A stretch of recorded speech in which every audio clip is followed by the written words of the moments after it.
Hello అండి. గోరుచిక్కుడుకాయలని ఈ విధంగా ఫ్రై చేసుకున్నారంటే గోరుచిక్కుడుకాయ అంటే ఇష్టం లేని వాళ్ళు కూడా ఇష్టంగా తింటారండి. దీనికి కారణం దీంట్లో మనం వేసే ఒక స్పెషల్ ఇంగ్రీడియంట్. అదే ఈ స్పెషల్ కారం పొడి.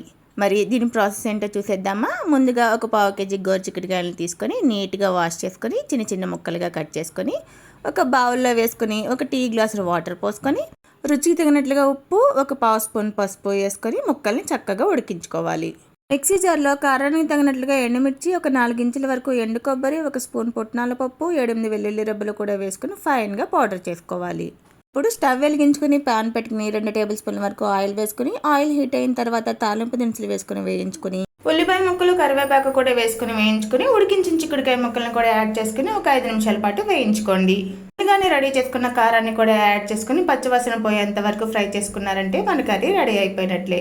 మరి ఇలాంటి సింపుల్ రెసిపీస్ కోసం సబ్స్క్రైబ్ మై ఛానల్.